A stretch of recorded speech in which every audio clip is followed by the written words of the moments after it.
और पूछा, आपके हाथ। एक समय की बात है। एक छोटे से गांव में रहने वाला लड़का राज को एक सुंदर सी लड़की की आदेश पर शहर में पढ़ाई करने के लिए भेज दिया गया। उसके जाने के बाद उसने कपड़ा साइल का काम धंधा करना शुरू कर दिया। एक दिन राज शहर के सबसे बड़े साइल स्टोर पर कपड़ों का खरीदारी करने गया।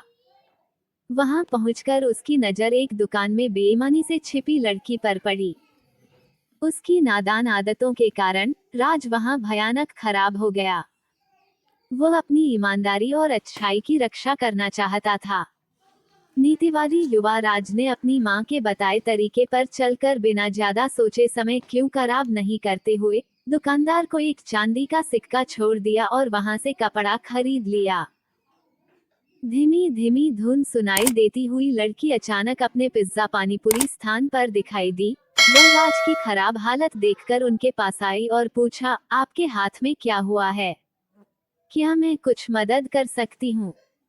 राज ने यह बात सुनकर हौसला बढ़ाया और उसने सबसे पहले दुकानदार को धन्यवाद दिया जिसने उसे यह सिक्का दिया, और उसने उस लड़की द्वारा पूछे गए प्रश्नों का उत्तर दिया। धन्यवाद बहन, मेरे हाथ में कुछ नहीं हुआ है, शायद तोड़ी है। लड़की ने राज को बताया कि वो उसे बचपन से ही उम्मीद कर रही है।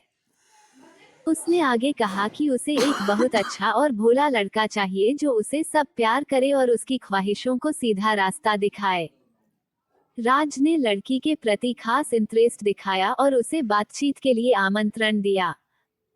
वे बहुत देर तक बात करते रहे और इस प्रक्रिया में वे दोनों एक दूसरे के बारे में अधिक जानने वाले हुए। धीरे धीरे उनके बीच की रिश्ता बड़ी कहानी एक लड़की और एक लड़के के बारे में है जो बचपन के सबसे अच्छे दोस्त थे। वे हमेशा साथ खेलते और कई अनुभव एक साथ जीवन के हर पहलू को साझा करते थे। एक अमर प्रेम कहानी। जब वे बड़े हो गए तो उनकी दोस्ती भी और गहरी हो गई। वो एक दूसरे के साथ मनोरंजन करने, साथ पढ़ाई करने और सप्ताहांत में मार्गदर्शन करने लगे। एक दिन लड़के ने अपनी दोस्ती के कुछ अलग महसूस किया।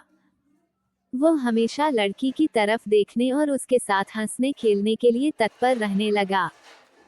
इन भावनाओं को देखते हुए लड़की ने दोस्ती के बारे में भी कुछ अलग महसूस किया। वह अन्याय महसूस करती थी क्योंकि उसे लड़के के प्रति कुछ विचार होते हुए उसके साथ भोला बनाया गया था। समय बीतते हुए लड़के ने धीरे धीरे लड़की को अपने अलग होने के ख्याल के बारे में समझाया। वह कहने लगा कि वह उसे खोने का डर दिखा रहा है और उसे ये भी दिखा रहा है कि उसके बिना वह जीने योग्य नहीं है। सुनकर लड़की बहुत खुश हुई और समझ गई कि उसे भी लड़के के प्रति उसी तरह की भावनाएं हो रही हैं। इसके बाद लड़के और लड़की ने अपने भावों को सामने लाकर एक दूसरे को बताया और उसे अपने असली प्यार का आदान प्रदान करने के लिए राजी कर दिया। बाद में उन्होंने अपने परिवार को भी अपने असली प्यार के बारे में बताया और वो विवाह करने के लिए इच्छुक थे।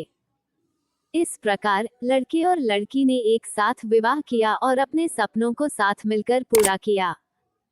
वे अपने दिल की बात समय पर बताने के लिए बहुत खुश थे और उनकी प्रेम कहानी एक दूसरे के लिए प्रेरणा का कारण बन गई।